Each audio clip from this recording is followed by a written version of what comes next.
bienvenidas a la cuarta ya de las entrevistas que estamos realizando SILAR para nuestro proyecto de Uno Ya 2.0, Prostitución de Historias, que tendrá lugar el próximo 28 de junio en la sala Kulturhaus Helferei, ofrecida pues por una fundación de aquí de Suiza. Y nada, pues hoy tenemos el placer de contar con Elena Cánovas, una compositora española. Bienvenida y muchas gracias por compartir este espacio con nosotras. Gracias a vosotras, un placer. Bueno, queríamos preguntarte en primer lugar, pues, ¿en qué momento te encuentras ahora? ¿Estás estudiando, trabajando, ambas cosas? Pues llevo estudiando 10 años, estudios como de música, sin contar colegio, instituto de antes, así que como toda la vida estudiando, y voy a terminar de estudiar. Estoy actualmente finalizando mi segundo máster en composición de música electrónica. Yo cursé el grado de composición en Zaragoza, en el Conservatorio de Aragón, y luego vine a Colonia y cursé primero un máster de composición de música instrumental. Lo finalicé y ahora estoy cursando esto, música electrónica, un máster también, y ya me queda muy poquito. Así que estoy en ese momento como de que veo que la universidad se acaba, como con cierta ilusión y con cierto pánico también. ¿Pero estás trabajando a la vez? A la vez estoy trabajando, bueno, desde hace unos años recibo encargos de diferentes instituciones, tanto en Alemania como en España. Y ahora mismo me pilláis que el jueves que viene, el 7 de abril, tengo un estreno muy importante. Así Sí. que estoy de ensayos y un poco estresadilla. Qué bien. Sí, sí. Pues un poco cuéntanos sobre tu línea de trabajo, qué sigues, qué es lo que, bueno, pues te motiva a hacer lo que haces y por qué. Bueno, realmente desde que yo antes de estudiar composición y aún a medias lo hago, estudié como canto y canté toda la vida, sigo cantando ahora mismo porque es una praxis importante para mí. Entonces me llevó un poco a, ya durante el grado de composición, querer acercarme mucho a la voz.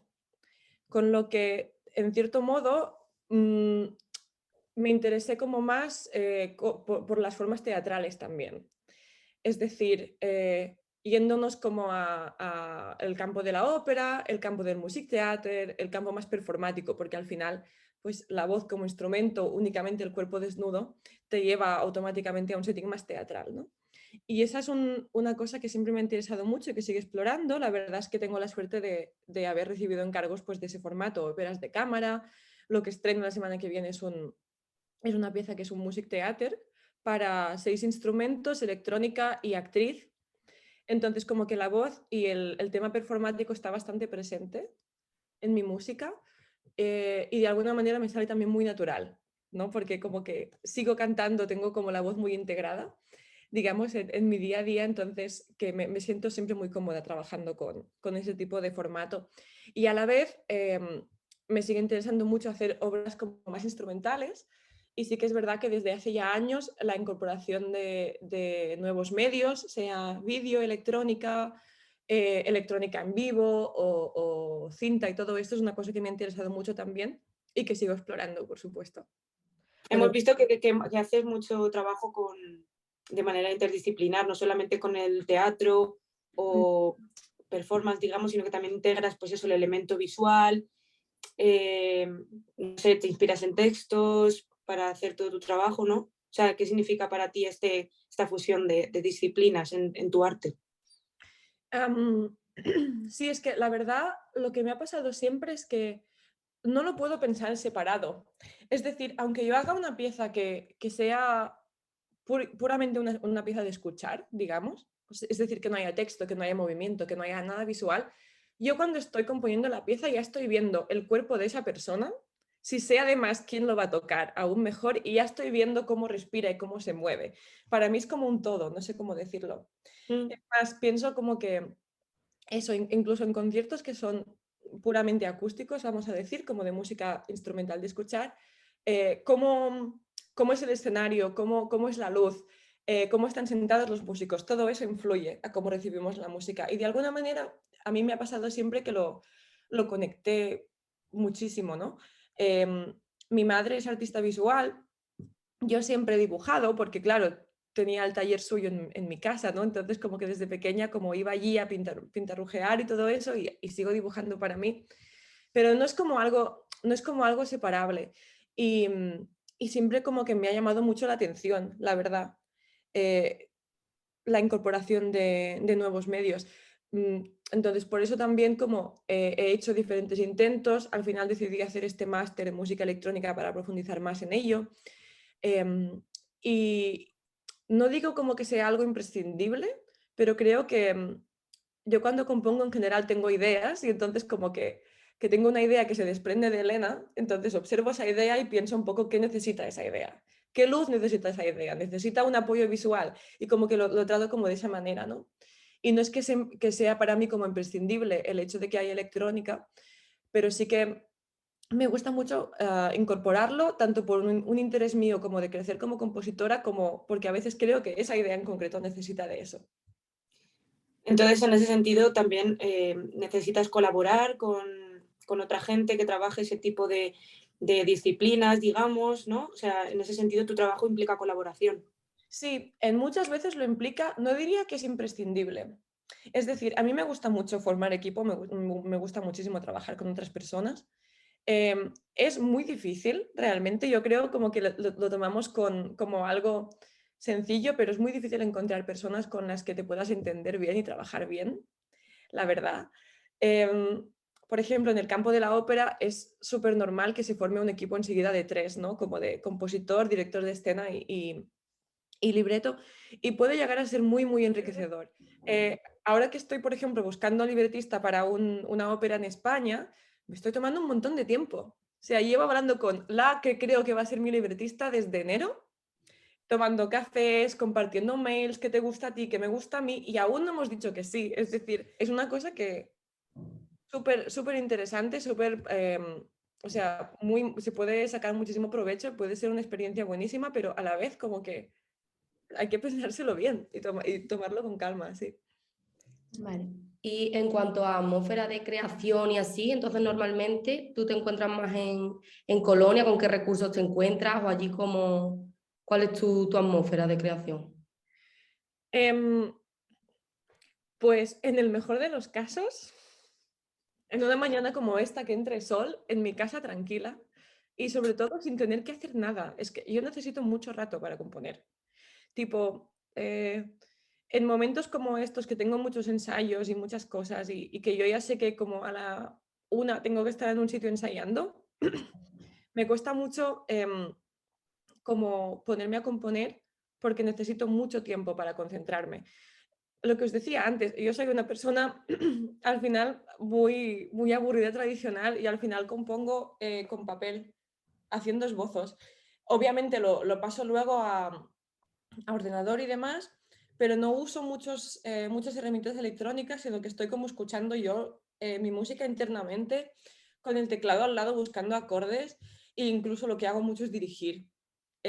Imaginarme mi ensemble y dirigir y cantar, entonces entrar en ese estado de concentración en el que estás como casi en trance y como que da igual todo, porque tú estás como escuchando tu música, requiere mucho tiempo y requiere mucha paz. Entonces, y a la vez, cuando has entrado, es súper difícil salir. Y te iba a preguntar, el tema de, tú trabajas la música electrónica también, entonces ahí sí que tienes que descartar un poco el elemento, digamos, más tradicional, como tú hablabas, porque sí que tienes que trabajar más con el tema, pues eso, aparatos. Sí, correcto. A ver, lo que yo he hecho de electrónica hasta ahora es procesamiento en vivo de instrumentos que tocan. Es decir, usar, programar y usar las herramientas para al final modificar el sonido acústico de los instrumentos. Entonces, en ese sentido, se añade un trabajo más a la hora de componer, que es como programar la electrónica y probarlo y todo esto, pero se combina con el elemento de papel y lápiz y buscar instrumentos, ¿no? O sea, y como eso, buscar acordes, buscar melodías. La última obra que hice con electrónica en vivo es un cuarteto mixto, oboe, trompeta, piano, violín. Y entonces la parte de la electrónica es que está como continuamente grabando y modificando el sonido de los instrumentos que tocan. Al final lo que suena en la electrónica es muy instrumental. pero es electrónica porque los músicos serían incapaces de hacerlo simplemente. Y juega también con eso, ¿no? Ya. Cómo de perfectos o imperfectos somos al tocar, que siempre me ha parecido un tema muy interesante, como el tema de la imperfección y como buscar allí como un poco una poética.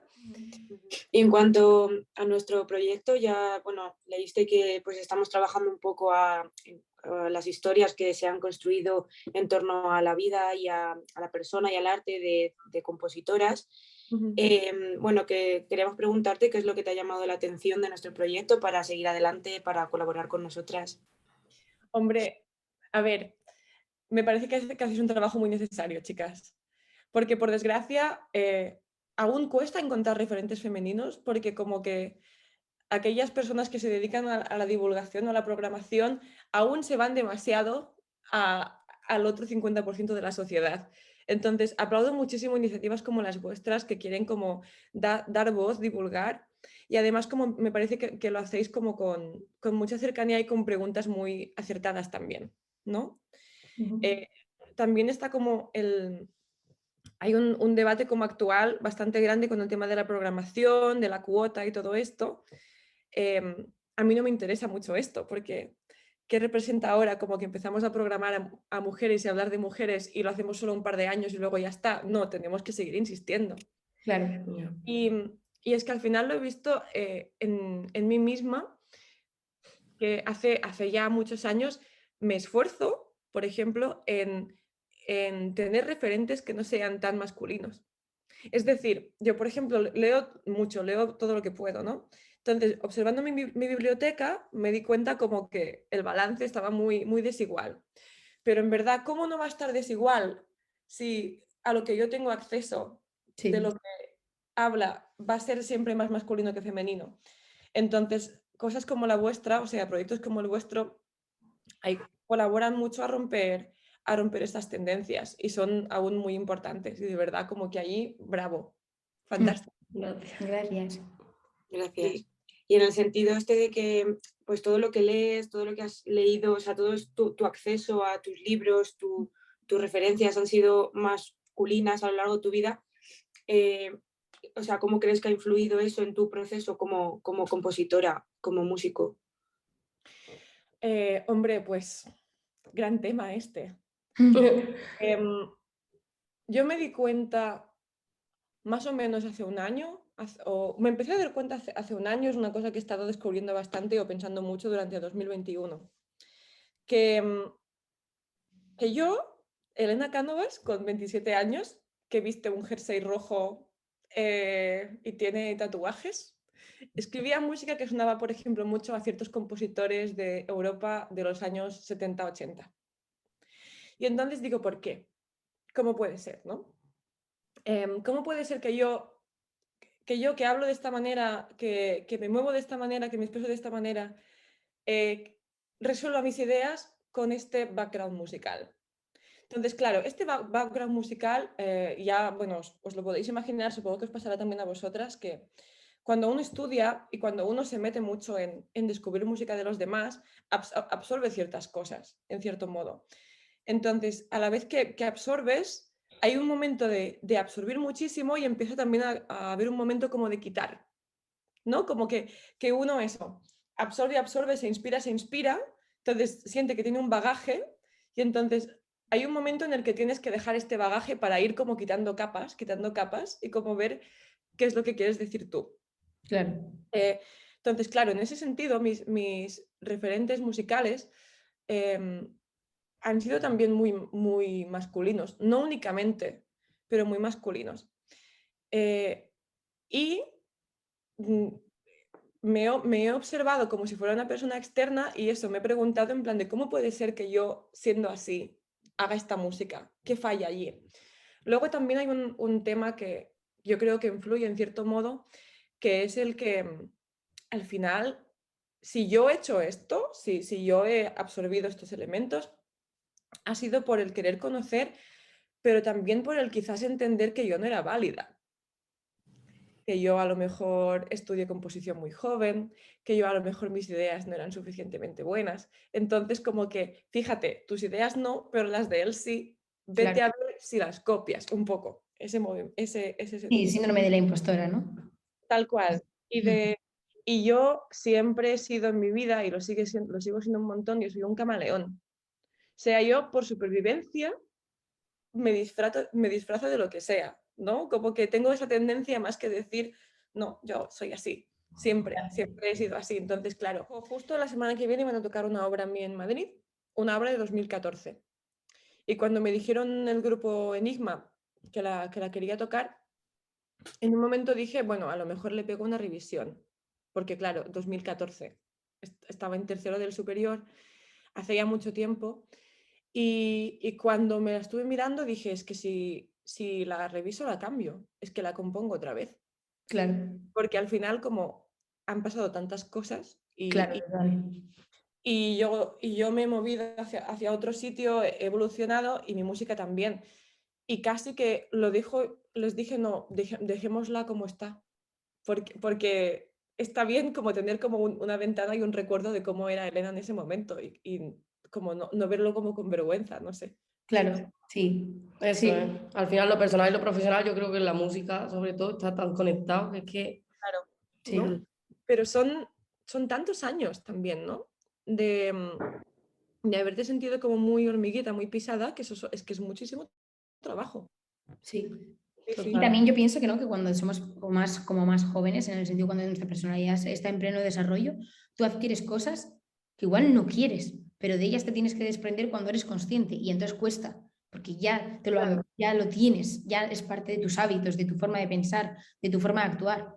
Y entonces de repente un día conoces personas, haces proyectos, compones, haces música y dices, ¿por qué me sale este patrón? Por ejemplo, tú piensas que también es algo que ocurre, por ejemplo, en tú supongo que tienes compañeros en el máster que son hombres, por ejemplo, tú que te relacionas con ellos, hablas de esto con otros compañeros de composición o otros profesionales que conozcas, igual masculinos, y tienen esta sensación, tienen este discurso.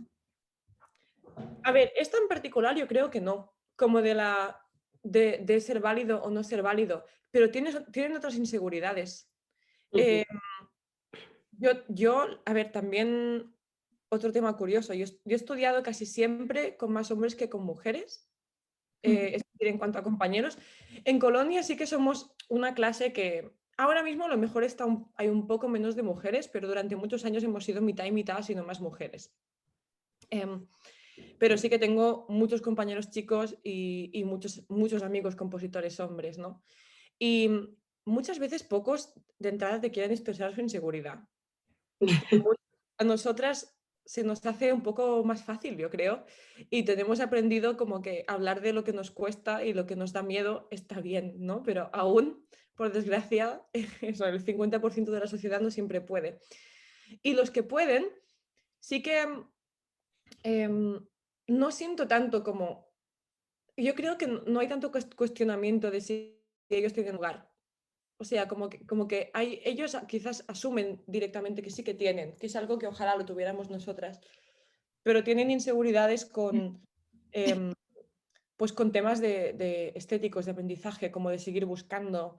Yo tengo muchísimos amigos que, eso, ¿no? Como que llevan muchos años estudiando, quizás incluso más años que yo, pero están siempre haciéndose preguntas nuevas y investigando cosas nuevas y por tanto permitiendo a su música ser vulnerable. Porque cuando buscas y creces, también la puedes cagar. Claro, Así, es ¿no? que parte del proceso, yo creo, y parte de aceptar que la podemos cagar y que algo que hagamos no va a ser como lo pensábamos, es parte del proceso, ¿no? Claro, y hay ciertos compañeros como que eso no lo expresan, como que se disfrazan de compositor súper seguro de sí mismo y como que son incapaces de hablar de eso, pero yo creo que sí tienen ese proceso también. Y otros que sí que lo expresan, que quieren hablar de ello y que preguntan también. Y una de las maneras que más me gusta de componer es quedar con una colega o con un colega y hablar de nuestras obras mutuas. O sea, como tener una conversación sobre esto, y es que mira, y es que este compás, yo qué sé, y entonces la forma, ¿no? Y como no quedárselo para una misma, por miedo a qué va a pensar la otra persona, sino como decir, mira, tal. ¿Y tú te sientes referente para otras personas, para otras generaciones? No lo sé. A ver, a ver, en los últimos meses o el último año sí que es verdad pues, que a raíz de diferentes factores y de ser como más visible, pues me está empezando a contactar personas, bueno, pues al final como vosotras o gente que está como empezando a componer, haciéndome preguntas y eso me hace muchísima ilusión, lógicamente, porque me hubiera gustado tener lo mismo al revés, o sea, como cuando yo... Sí. Y al final a mí me gusta mucho eso, ser abierto, comunicar y el sentido un poco de comunidad, ¿no? De decir, jo, me hace muchísima ilusión. Yo no sé si en sí referente soy. Es que yo al final, o sea, yo no sé si esto está bien o está mal, la verdad, pero yo al final me siento como una chica de 27 años que compone música y muchas veces está en su casa en pijama bebiendo café y escribiendo notas. Es decir, no me siento importante, o sea, siento que soy una persona que simplemente se levanta y trabaja mucho y está muchas veces cansada y lo hace con ilusión y con amor, es decir, no veo más trascendencia que eso. Sí. Bueno, yo creo que también porque ahora quizás no eres consciente todavía, ¿no? Pero por ejemplo para nosotras ya eres un referente, o sea, para nosotras sí que lo estás siendo. Y además he visto que también trabajas mucho con el tema de la educación, ¿no? También eres profesora, o sea... Sí, soy profe y hago diferentes talleres, talleres de composición con nenes, talleres de divulgación de música contemporánea. Pero fijaros que cuando hago eso o cuando doy charlas, mi posición siempre es, no hablamos mucho de Elena, sino hablamos más como de otras cosas que me interesan. ¿No? Que es eso, yo no sé cuánto de esa actitud hacia mí misma, como de sentirme pequeña, es bueno y cuánto es malo. Claro. Tiene algo de nuevo con lo de no sentirme válida o haberme sentido pisada muchos años, pero a la vez algo que me ayuda a tener tranquilidad, no sé. Porque yo creo como que en algunos momentos, por ejemplo, cuando yo sé que tengo que dar muchas entrevistas y demás, porque hay un estreno o no sé qué, yo a veces me pongo muy nerviosa. Y como cuando pienso mucho en la repercusión, mediática o en cuánta gente va a ver algo, es que a mí me estresa mucho. Por supuesto quiero que mucha gente escuche mi música, por supuesto que sí, ¿no? Pero como que a veces eso me frena un poco. Entonces, no sé, voy a ver viendo cómo lo llevo en los próximos años, pero sí. Bueno, y que siempre vas a tener retractores y seguidores, ¿sabes? Siempre va a haber de todo y eso también hay que aceptarlo, ¿no? Y a pesar de eso, seguir hacia adelante y con nuestra idea de lo que queremos hacer y de lo que hacemos es válido. Claro, claro. Y yo a veces no creo que sea tanto como el miedo a los retractores, sino como una cosa de que yo realmente aún siento que me estoy buscando. Claro. Y es que Ya. yo creo que me voy a seguir buscando toda la vida. Y como Ujú. que cuando leo entrevistas de músicos lo relaciono como con un estatus diferente, como personas que ya han llegado a un lugar, ¿no? Ya. Entonces, Sí. yo no siento que he llegado a un lugar, yo siento que voy caminando. Y de verdad que yo creo que por cómo yo soy va a ser siempre así. Entonces, como que de nuevo una se siente un poco impostora, ¿no? En plan de, si yo no he llegado al lugar, ¿por qué me hacen a mí esta entrevista? ¿O por qué me dan a mí este encargo? Sí, Ya. y eso son cosas que simplemente pues se tienen que ir trabajando. También es que en mi carrera ha ido todo muy rápido. Estoy muy contenta de que haya sido así, pero ha ido muy rápido que casi no tienes tiempo de asumirlo. Pero al final, gracias a esto, estoy consiguiendo hacer lo que me gusta, que es escribir música. Es que a mí me dicen hace 4 años que estaría en este punto de que el 80% de mi trabajo es escribir obras y proyectos chulísimos con gente fantástica. Ujú. Es que yo no me lo creo. No, Qué bien. Pues chicas, muchas fantástico. gracias. Muchas gracias a vosotras. Nada, a Muchas ti. gracias Que a vaya muy ti. bien el estreno. Que vaya Nada, bien. mucho Mucha ánimo. suerte y mucho Mucha ánimo. suerte. Adiós. Chao. Chao. Adiós.